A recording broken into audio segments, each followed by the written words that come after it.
time. Okay. Alright. Okay. Hello and assalamualaikum everyone. So happy to have our guest speaker here today. Encik Yusno Yunos, Encik tiba-tiba. Okay. He's our speaker for the topic breaking the data barrier from customer insights to action, and I can't think of a more suitable speaker than Yusno because he's such a data geek. Really? Yeah, he's such a geek lah, a tech geek. Daripada the first time I jumpa dia when we worked on his brand in 2012 until today, I think you're one of the very active drivers of taking up events, and you still are. Yes. Even until today. So a bit of introduction about Yusno. Okay,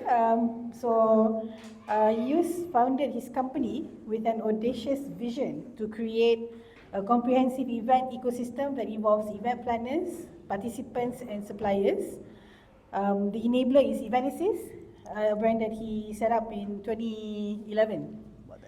Yeah, a complete cloud-based end-to-end event management system.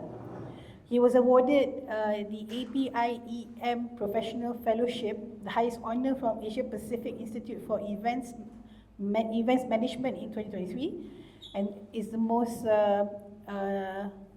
influential. You got the most influential leader in MICE industry at the Global MICE and Luxury Travel Congress and Awards 2020. I think when you started, I think there's a lot more awards that you got. I shall save that for later.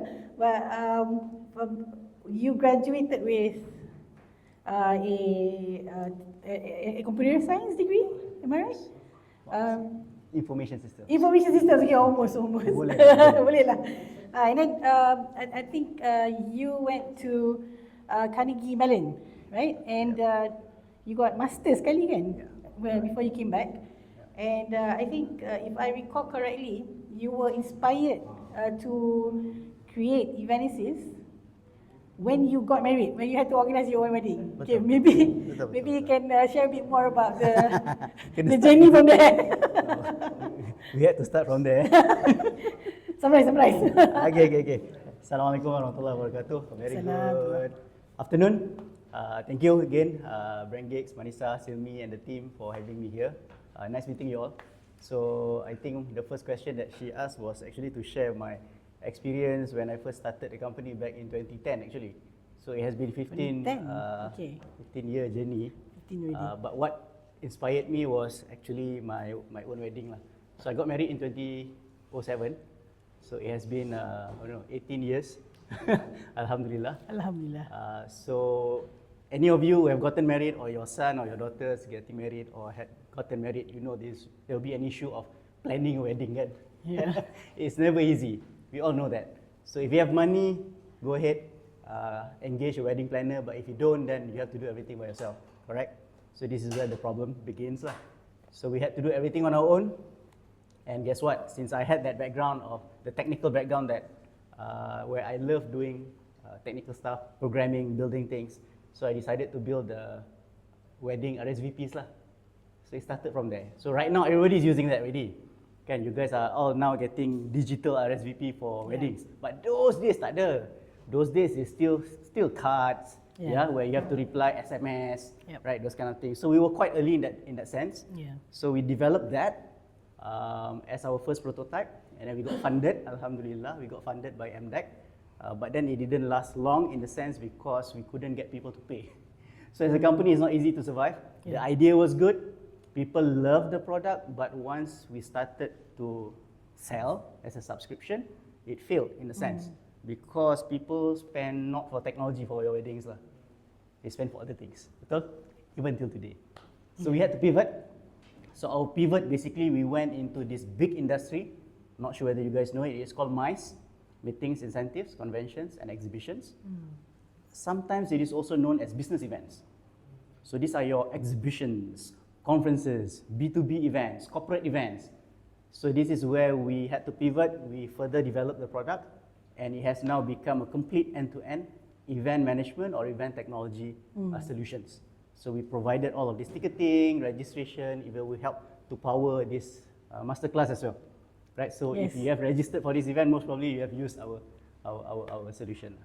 Yeah, so since we met Yusno, actually, fun fact, when Xiaomi started Brand Geeks in 2011, so at that point of time, we didn't quite focus on startups, but in 2012, when we decided to focus on startups, Evenesis was actually our very first startup clients, and in fact, until today, every time we introduce something new, Yusno is always the first to actually adopt. He's always our early adopter, and we really appreciate that.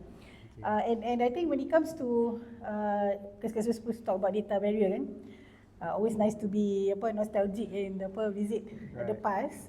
But bila cakap pasal data, I think one of the things that you also wanted to do for the event organisers when we moved towards the larger institutional ones was really look at how they deal with data.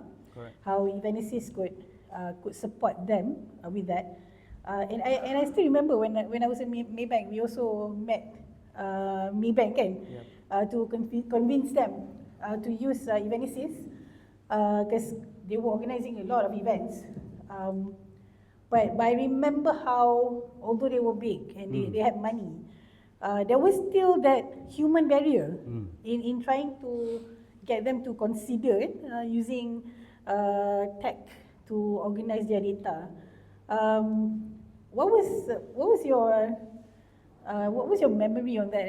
And you know, looking back, how have people that you've been targeting for Evenesis has changed since then? Yeah. I would say people are more, I would say, adopting to tech definitely in the past 5 years, specifically when COVID came in. Yep. I think it sped up the evolution of, I think you guys already know, virtual events. Right? These are the 2-3 years of our life where everything was virtual. Virtual meetings, virtual conference, virtual everything. So you, whether you like it or not, you had to install Zoom, you had to install WebEx, and the rest. So that journey was sped up. Before that, bukannya tak ada. It's just that the education, we had to educate the industry, and coming back to that experience, larger companies, of course, they tend to be slower in terms of adopting. And when you are in a niche market like us, it's even slower. Okay, but we'll talk about events. I think events actually is a space where data rich. Sebenarnya is very data rich. If you have attended any conference or exhibition, data are flying around everywhere. It's just that whether the organizers realize the value or not. Sometimes the data are being collected in separate systems. They are being siloed, right? And then they do not know what to use with those data. The only thing that they know to do is once they collected, oh, this one maybe we can use for next year when we have another event. We're going to invite. We have that database. All event organizers will say that data is king. They will also say that this is basically the bread and butter, because without this, they would not be able to survive. Memang betul lah, they need that. But what they don't realize the potential of what they are actually having is the revenue that they can generate from utilizing the right data and information. And this is where they need solutions, they need systems, they need analytics, and of course they need AI lah. So initially it was just, okay, we got database, so we have people to invite again to come to the events, but actually there's more value that they can reap from having the data. I think when it comes to SMEs, of course, kalau you talk about the scale of the database, mungkin tak sama dengan the corporates or the MICE event organisers. Tapi over time, I found that even for ourselves, we've been around for coming to 15 years, and actually data berkumpul. And then sometimes, you know, when you get to a point when, hey, hang on, I need to actually pull out data from a certain profile, right? Then you realize that, you know, certain information is not organized sufficiently. But how? Maybe we can give your or share your thoughts on this.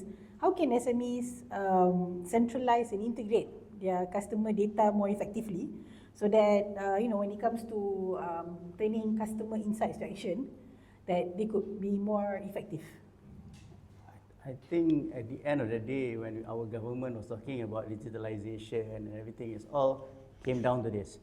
SME has to ensure that they adopt certain tools, and they have to make sure their data is centralized. Yeah. Because the problem with not just SME, with other large companies as well, is that data is everywhere. Kan? It's the business cards that you guys are basically collected today when we are exchanging them. Kan? What do you do with that? Events is also the same. You are throwing around a lot of business cards. Where did it go? Or where do they go? Kan? So all of this, if you don't have a proper central solution, and if you don't adopt tools, specifically in events, this is where the problem will appear or exist.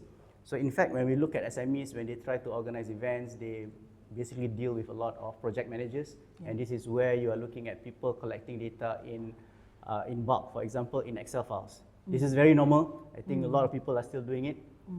You collect in Google Sheets.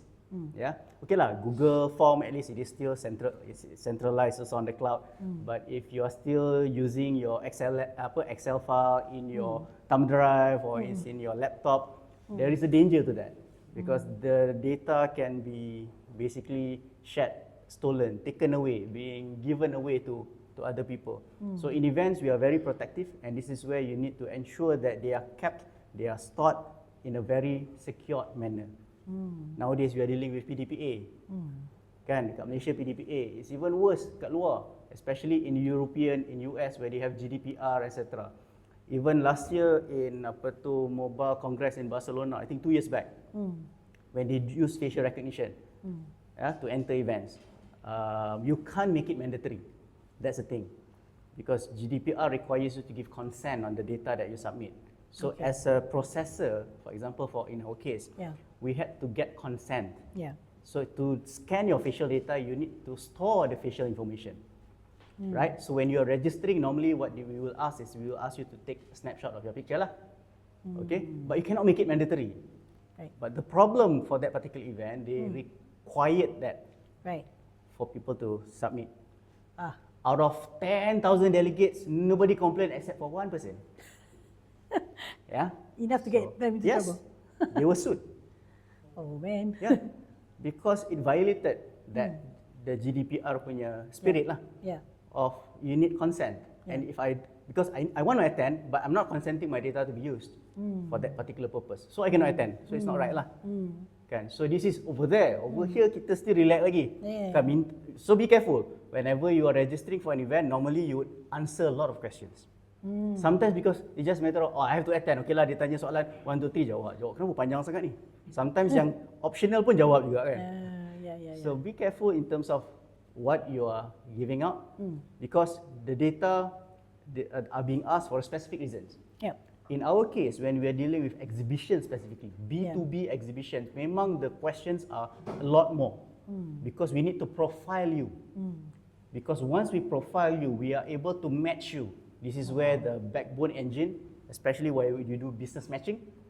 So once you know your position, for example, you are the decision maker, kan dia tanya kan somebody, are you a decision maker, which level are you at, kan? Which industry are you from? There's a reason to that, because they want to ensure that once you are in that event, you are being matched, or you are able to find the right exhibitors that you can see immediately. So these are some of the reasons why data is being asked, but at the end of the day, kita kena follow whatever that has been in the follow guidelines. the law lah. Yes. Especially those yang plan to organize events outside of Malaysia. So you have to be aware lah of what is the provision. Dia sebenarnya GDPR tu bukan about people who doing events in European countries. If European come here, GDPR applies. I see. Okay. So if your system is not GDPR compliant, and you are inviting, the thing is with events, you are inviting a lot of international delegates, Correct. So if you are targeting the European, can you get caught. better make sure your event is GDPR compliant. So dia bukan dekat sana je, dekat sini pun it applies.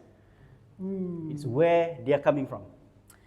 I just had a thought when you were sharing about the B2B matching, because for SMEs especially, when they are omni-channel, what they want to do ideally is from the events, they can then funnel to the next stage of the branding marketing sales cycle by creating or providing more interaction and information that allows the leads that they generate from the events to do research and then continue to engaging and acquiring product or services that they are offering lah. So at the moment, Evenesis is it still focusing on primarily events, or does it see itself moving towards supporting businesses on the follow through from the lead generation from the events? So our focus at the core is to ensure your data is safe. Okay. Meaning whatever data that we process, they belong to you. Okay. We are not like Eventbrite. Okay, so there is a difference. Sebab kalau Eventbrite, you guys are familiar with Eventbrite, where you buy your concert tickets or the public free events, kan? Because when you register with Eventbrite, you are actually giving away your information. This is where they do all of this analysis. So once in a while, you get an email saying that these are some of the events that might be relevant to you. So this is where they do the marketing, right? And if you're okay with that, then go ahead. But our clients are not these types. Our clients are the one that is very protective of their data. Right. So we are not allowed to do any kind of analysis and sharing with third parties, you see. Maybe not so much sharing for third parties, but rather having features and functions that allow those customers that own the data to do more with it. Because tadi you mentioned that you're able to do profiling. Betul. Kan? You're able Betul. to do certain things at the moment. Exactly. But do you see yourself like supporting brands with more marketing using the data yang you dapat? So what we have built and going to add on to what we have is to ensure our existing clients know what to do with their existing data. Okay. So that one is our primary focus. And what can they do with the existing data? So the thing is, they do not know the power of what they have. Okay. Kan? So this is where personalization will come in. So once you understand the data, once you put in AI into it, this is where, for example, I'll give you an example, right? Because we deal beyond Gen AI and LLM. Kita look into, for example, facial recognition data, heat map data. So this is where, if you go to any exhibition or conferences, we put in cameras. So these are the cameras that will basically know how long you spend at which area. Which is why, if you ever go into exhibitions, if you try to buy a booth, some of the booths are priced differently. Because of the location. We all know because of location, sometimes because of size. depan pintu masuk. Size is one thing, but where they are being parked or positioned. Yes. And how do people know this? Basically, it is based on your behavior. They know that during coffee break, where do you normally hang out at? Normally, before technology came in, apa dia orang buat is that observation lah. Yeah. It's all based on the event organizer observation. Yeah. So dia akan ada, oh memanglah betul lah, yesterday I see a lot of people lah that side. Yeah. So that site must be really, really good. Must be. We must sell that site this much. But Yeah. that is based on observation, and you have to trust the observation. Right. But with technology, with AI, you just leave it to the camera to do the things. You just set it up once, and the entire venue will be observed throughout the event. So that data is very powerful, and these are some of the things that our organizers really rely on. Yeah. Big organizers lah. Smaller events, smaller scale events, memang you tak perlu lah that kind of level of that. So these are the things that you can use artificial intelligence into events, business events. And can study preference and behavior based on. Oh yeah, betul. So talking about personalization tadi, we are looking at, so for example, if you already attended a lot of sessions, depending on the topics, those kind of things. So over the time, if you keep coming to that same event, they could basically suggest that this would be the track that is more relevant to you. So for example, macam kita pergi Web Summit, remember? So Web Summit, now I think this year is in Qatar. I think they have moved from Lisbon to They added. Qatar. They added. Could be. So it's huge. Yeah. Hundreds of thousands of people are there. I think Qatar is getting bigger because it's Getting bigger. Yeah. So how are you going to cover, or how are you going to go through all of these sessions in that space of 3 or 4 days? Yeah. So you need sessions recommendations. So how do you recommend people? You need data. You need to know your preference. Kan? So all of these things are being built into the mobile app, are being built into your website, those kind of things. So this is where technology are playing an important role in that. Sounds like there's still a lot more to do in events. Banyak. A lot more. A lot more. It's a big space. Something that we are very excited. Which has made me still in the space for the past 10, 15 years. And I think seeing the development of events like Web Summit, you mentioned that, I'm optimistic that actually event tech would have its upcoming evolution. But I think in the last few years, so far when we have, when we can do sessions like this with you, we always look forward to your predictions. So next 5 years for the event space, event tech space. What's your prediction? We are looking at robots taking over the world, kan? I don't think it's far away, definitely. So events, I think you've seen robots in events anyway. Yeah. So I would say a lot of things will be really automated, right? But then again, I have to stress that the only thing that you'll be able to meet and enjoy networking and enjoy people is events. Kan? And the only reason why people go to physical events instead of virtual events is because they want to meet. Is the personal interaction that you cannot achieve over virtual. Right? So events will continue to happen as long as there is human being on earth, as long as there are people like us, because we need to be connected, whether it is small or big scale. Okay, even though the AI will come in to assist, but it can never replace whatever that we are enjoying right now. What the connectivity, the connections that we're going to have. So I believe events are the space where it will live as long as there is human. So despite robotic interventions, human presence will still continue. Betul. Okay, so we're going to open up the session for questions. Ashwin, you're allowed to ask also. Okay, anyone has any questions for Yusno? Anyone has any questions? I think for the techies, Yusno's progression and development as a technopreneur from startup to scale up to, I think you're more than scale up now. It's definitely something that has a lot of valuable knowledge there lah, if you guys are interested. For the rest, some of you may use events. I think Latitude, your coffee is great by the way. Just wanted to mention, events networking could still be something that you still want to push because people still want coffee and networking. Those things go together. Yeah, you got a question? Okay, you go. How frequent do you use AI in your workflow? In the company, I think almost at every level, I would say, in terms of Gen AI lah. In terms, as a tech company, our developers pun, they are all basically relying, I would say lah, nowadays. But to me, it's simple. As long as it is increasing our productivity, I don't have an issue with that. Because I can see the productivity is going up.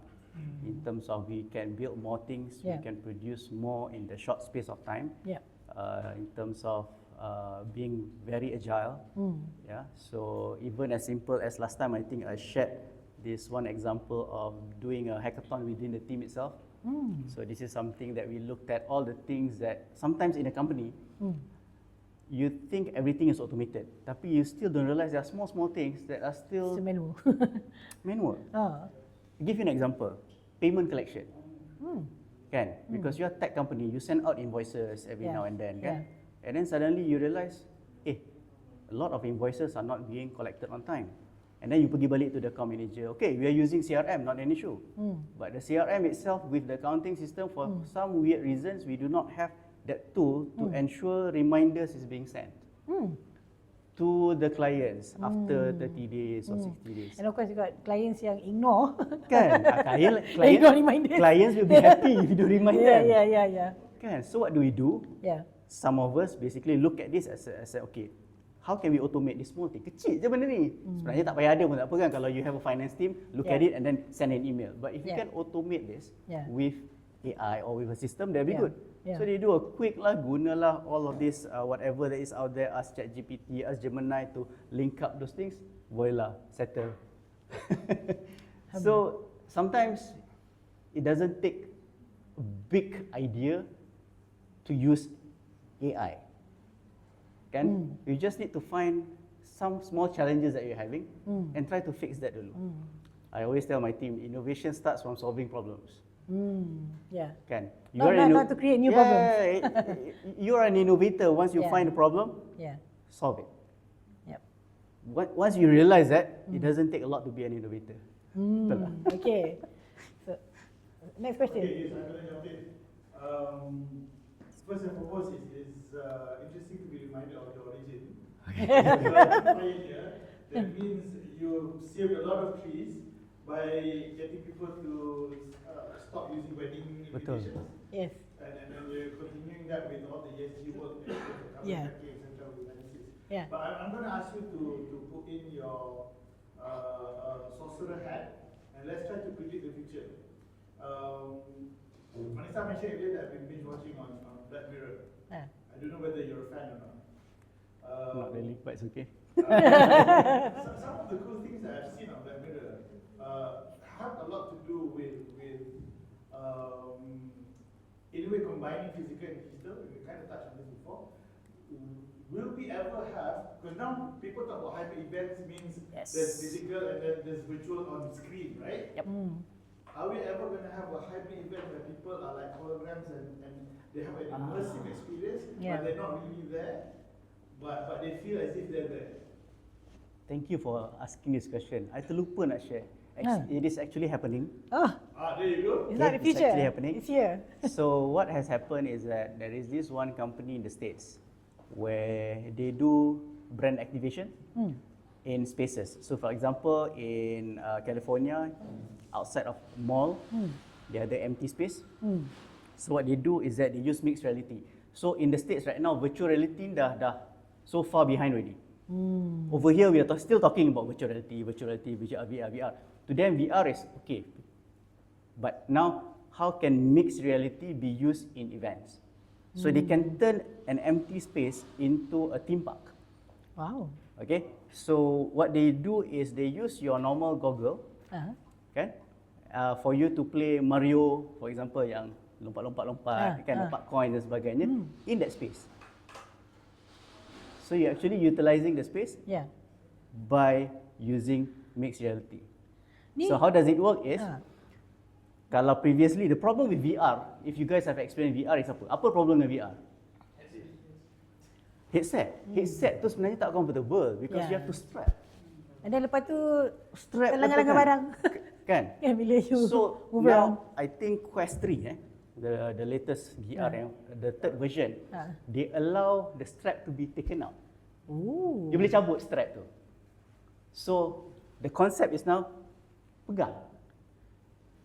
Pegang is better. Pegang is better. Tapi tak boleh lah nak like. So Quest 3 is where you activated everything using hand. Okay. You dah tak ada the controller lagi dah. Okay. Previously you with VR you need a controller kan dan sebagainya kan. So the Quest 3 will detect your hand. So with one hand holding it, you lagi flexible. And it is activated immediately. You pegang je you nampak terus Mario game in this space. So you can walk around, you nampak ada the thing that you have to jump and step ke ataupun you have to punch to get the coins ke, you'll do that. So as you move around, that itself has changed the experience of events and how they are interacting with the virtual world. Right? So this is actually already happening. Already happening, Simi. And what's going to happen tomorrow? Ni best ni nak cerita. Tomorrow there'll be an event called Immerse KL. Immerse KL ni MDEC punya event, so a lot of creative people will be there. Tomorrow, besok ni. Besok. Okay. Nak pergi tu.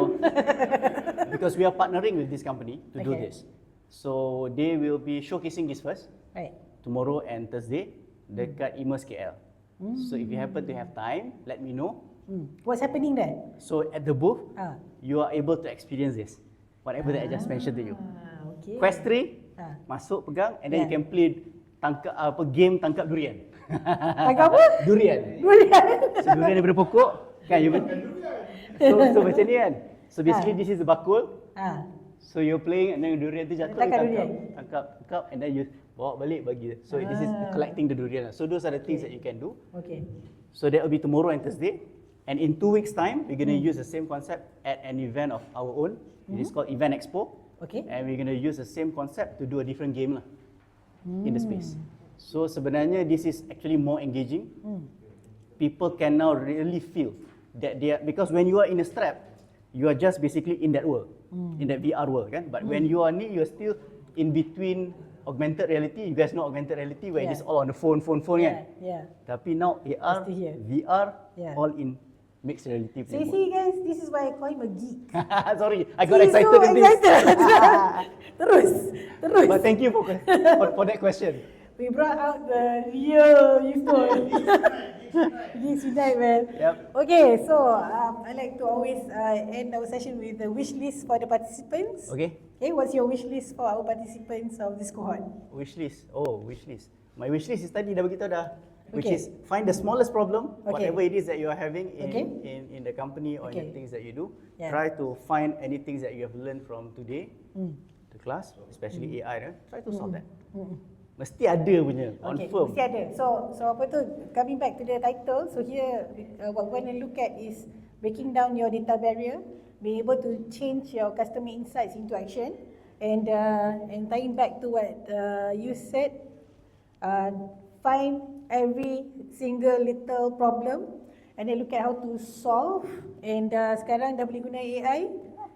Anyone, orang kata Aisha kata anyone can fly. Yeah. Any Any problem Yusno can be kata solved. anyone Any problem can any problem can can be solve. solved. Oh. Anyone can be an inventor. Anyone can be an inventor. Innovator. But then again, one word of caution, don't be too reliant on AI, guys. I always have that at Tak, the bottom. dia all be balance lah. No, Apa-apa sometimes guna balance. our generation is still okay here because I engage a lot of students. Yeah. It's really worse on the ground right now. Studies have shown that your brain degenerates a lot. Okay. Dia dah buat studies where people use essays lah, yang don't use brain at all. 4 groups dah keluar dah this MIT punya research kan. Yeah. I think you have seen that. Yep. So we're gonna see a lot more people with this, lot of issues Yeah. lah in the future. So don't be too reliant on that. Boleh guna AI tapi jangan over. Belakang sikit. No, Still use your human brain. Semua dia nak tanya AI. Dia dah macam malas nak fikir. Tak boleh. Kan? Tak boleh lah. Everything just dia boleh cakap kan sekarang kan. Yeah. Now everything is just Yeah. with that mode Yeah. kan. Bangun tidur je you dah even ada girlfriend, boyfriend with AI dah. Okay, that one deserves another topic. And you have to go. Okay. Thank you so much, Yus, Thank you again everyone for having me. for joining us this afternoon. Love it every time you geek out about tech. Thank you, We're Vanessa. gonna we will make sure that we have that every year, every time that we have you with us. So hope to catch up with you again soon. InsyaAllah. And look forward to your Immerse KL project and projects coming up. Thank you. Thank you. Assalamualaikum. Okay. Okay.